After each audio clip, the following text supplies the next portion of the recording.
I met with Khania in Gaza in July, and I pressed him that, in fact, the rockets had not stopped on June 19th. And he acknowledged that they had not, and he acknowledged that they were at fault. He said that they had anticipated that stopping it would be far easier than it turned out to be. But within 10 days, they stopped it. And from late June to November 4th, there was a total of 11 rockets, according to the Israeli Ministry of Defense, that were fired from Gaza into Israel. That is fewer than 3 rockets a month, as compared to the 4 months before the ceasefire, for which there was an average of 200 rockets a month fired from Gaza into Israel. So one has to acknowledge a significant reining in on the part of Hamas. But in December, when we posed the same question to Mashal, 11 rockets is a very significant diminution from 200, or actually 3 rockets a month from 200 is very significant, but it's still not zero.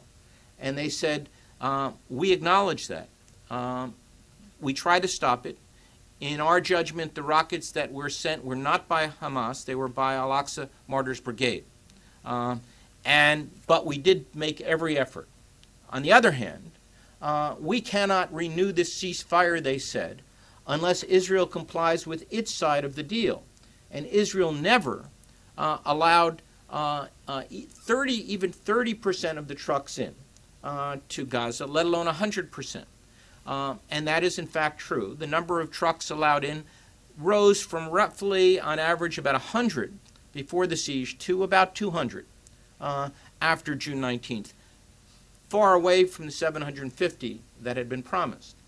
I went from there to Israel. I met with senior Israeli officials, one senior military official who had retired but was familiar with what was happening, and the other one was a very senior person in the government. And I had with me the text of the ceasefire agreement that Hamas had given us, actually in July. And I asked the senior military person who is now outside of the government whether this reflected their understanding of the ceasefire, and he said, those are the basic elements. I asked the Israeli government whether it did, and they refused to acknowledge, confirm, or deny the ceasefire.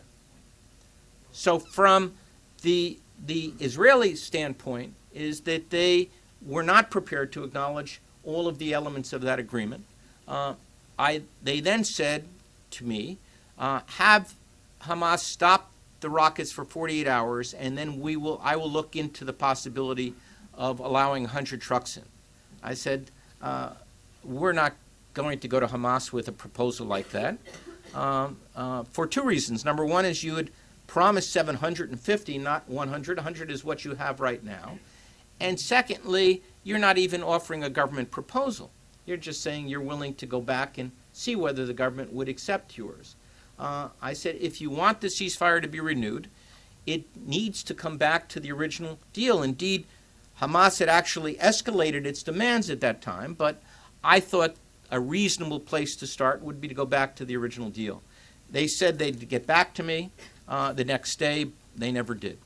And the result was 9 days later was the invasion into Gaza.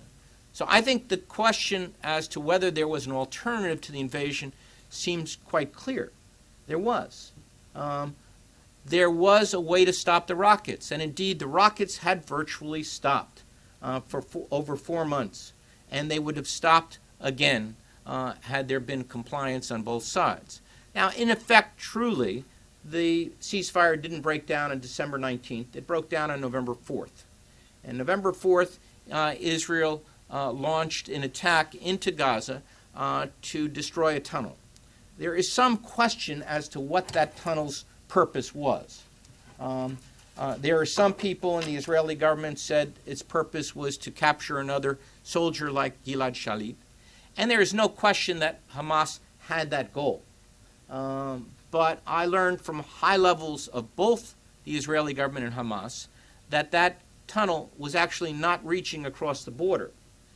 It was a defensive tunnel in anticipation of a possible invasion on the part of Israel. very much along the lines of what Hezbollah had done in southern Lebanon. That is to say, wait for the Israelis to cross, and then they'd come out of the tunnel and kill the Israeli soldiers from behind.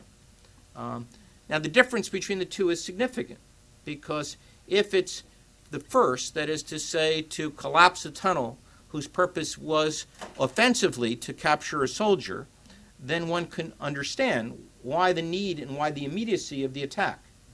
If, in fact, the purpose is defensive in anticipation of a possible invasion, then that suggests that there was no immediacy for that attack unless Israel was beginning to prepare for an invasion.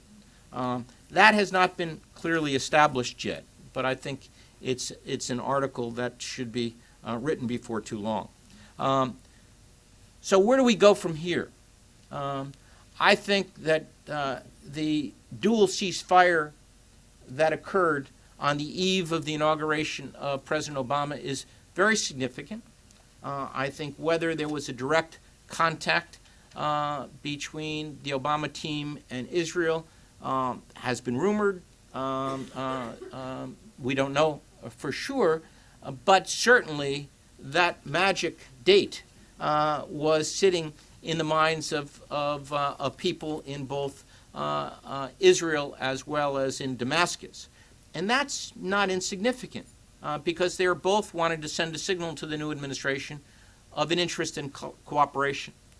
On President Obama's part, his promise to Jimmy Carter and to others was first, he would start from day one on this issue, and he would commit himself to working full tilt in playing an active role towards peace in the Middle East. And he did exactly that.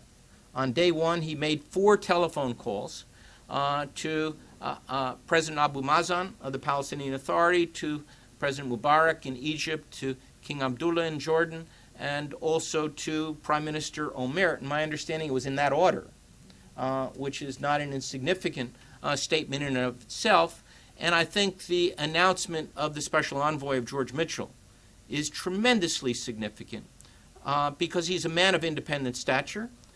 He was not a candidate of any of the major lobbying organizations that had a dog in that fight. Indeed, there's some who were very displeased by that appointment. So it was a statement of independence also on the part of President Obama.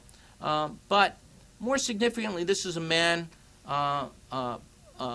who is fair and who's balanced and who has the experience in Northern Ireland, which has some things in common and some things that are important difference. But the key thing is that the most important lesson he drew is that these conflicts do not need to go on forever.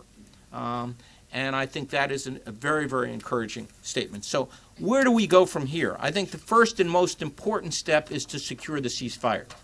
And the only way to secure the ceasefire, to be frank, is we need to learn the proper lessons from the failure of the last ceasefire.